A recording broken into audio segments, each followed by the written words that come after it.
Hi everybody, welcome back to my channel. My name is Audrey and today's video is all about how not to look like a tourist while on vacation. I've been very lucky in my life and I've gotten to travel a lot within the United States and then also abroad, and each time that I've traveled, I've not only had a great experience, but I've also learned a lot. So today I want to share some of the things that I've learned in the form of 10 things you should try to avoid wearing while on vacation. I think that by doing so, you'll leave yourself less susceptible to being targeted as a tourist, which I think ultimately helps you have a more immersive experience. It also prevents you from being targeted for pickpocketing and other forms of crime. And then also, I think some of these tips will be valuable for ensuring that you are able to visit every landmark that you want to. So you won't be turned away from churches, for example.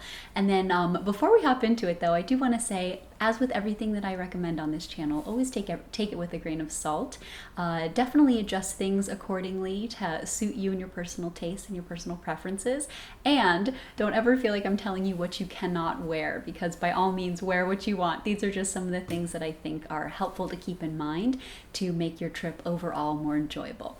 So before we hop into it, I post 2 new videos every week if you're new, and if you hit that red subscribe button and the notification bell, you can be notified each time I upload a new video. So with all of that said, let's hop right into it. First up is athletic wear from head to toe. So gym clothes, athletic sneakers, Nikes with laces, sweatshirts, sweatpants, anything that screams gym, I think is a nice thing to avoid from head to toe, especially while on vacation. In the United States, we tend to be very casual, and I think there's definitely a time and a place for that. And even with the rise in the athleisure trend, you'll still be hard pressed to find people wearing that look from head to toe while traveling. I think one of the main reasons being that it's hard to transition a look like that from sightseeing into dinner. And I think that while you are out and about on vacation, you want to be able to go to as many places as possible. So I think by dressing up slightly at the beginning of the day, you can then more easily transition that look through to night. So swap your sweatshirts for a fitted classic sweater in maybe cotton wool or cashmere, depending on the season. Instead of yoga pants, maybe wear a nice pair of slim pants with belt loops is always a nice addition. You know, I love belts, so I think that really instantly dresses things up.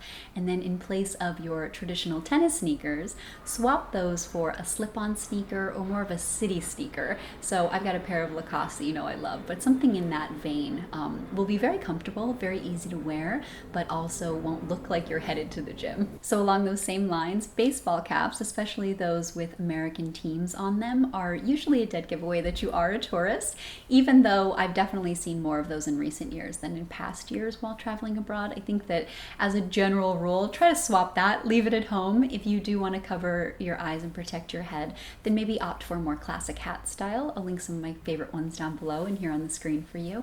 But I think that it's just a nice, very easy swap to make that will help you fit in a little bit better. Next up is backpacks. Now, backpacks are very easy to travel with. They're very comfortable because they're hands-free, and carrying something on your back is a lot easier than carrying something on your arm, for example. But I think that when traveling, especially when visiting a very populated city, you should avoid a backpack because it's very easy to slip in and out of, so you can get pickpocketed very easily. And I think that instead you should opt for a crossbody. It seems to be my personal preference because I can wear it hands-free as well, but I can swing it around to the front of me so that I can keep my hands on it and guard it.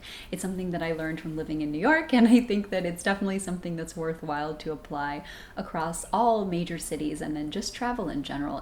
It's a lot easier. You can also reach in quicker and get whatever you need, passport, money, whatever it is. And I think that it's just a much better way to approach carrying your very important belongings that you can't afford to lose, especially on vacation. Now, my next 2 tips are probably my favorite from this entire list, and they both apply to footwear. So the first is to avoid uncomfortable shoes and high heels in that general vein.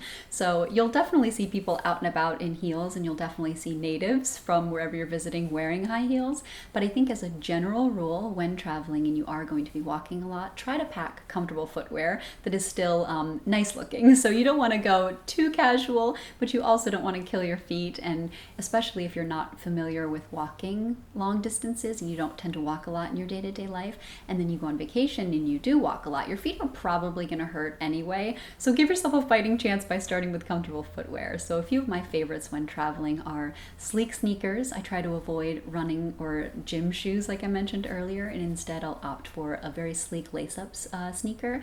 I have my eye on a pair of slip-ons as well because I think it's great for travel, and those also look slightly more dressy. And then also I really love ankle boots for this reason. I think that it really helps secure your foot and make sure that you don't wobble around, but it also gives you a little bit of height if you pick one with a small stacked heel. And then I also love wedges. So if you do want to dress up slightly and you want to wear a heeled option, try to opt for a wedge. I think that it's really important to keep in mind that most of the places you will visit outside of the United States are older than the places here. So the cobblestone streets tend to be a problem, things tend to be uneven, and you don't want to be wobbling around in stilettos and potentially hurt yourself. So I always opt for a wedge. I find that it's a lot easier to walk in and a lot safer overall. So the next one in this category is to try to avoid flip-flops. Now, outside of some beach resorts, and especially outside of the United States, you won't really find people wearing flip-flops out and about, so you run the risk of being turned away from places. Oftentimes flip-flops are far too casual for most places that you may want to go, so you don't want to be turned away from a lunch restaurant, for example, because you are wearing inappropriate footwear. So instead, I recommend opting for a classic sandal, something that looks slightly dressier, a little sleeker. I think that it's easier to dress up and then ultimately make you look more presentable in the long run. So you do avoid being turned away, because no one wants that to happen. You want to be able to go to as many places as you want while on vacation. And I find that choosing appropriate footwear really plays a big part in all of that. While on vacation, you're bound to run into weather. So whether that's rain or sleet or just gross conditions in general, and the inclination is often to pick up a windbreaker on the side of the street from whatever seems to be available. And I find that that tends to be a dead giveaway that you are not local. So instead, I recommend bringing along something appropriate for weather conditions. So whether that be a nice trench coat or something that is a wax-based cotton, I think that anything that's more waterproof is a great option. So you have something on hand to protect you from the elements, so you don't have to resort to a very cheap plasticky looking overcoat. I think that it's something that's often overlooked and something that will make a world of difference in the comfort of your overall trip if you are equipped for varying weather conditions. I touched on this next one briefly a little bit ago, but I think it's important to be mindful of the dress code in general when traveling, and specifically when it comes to churches.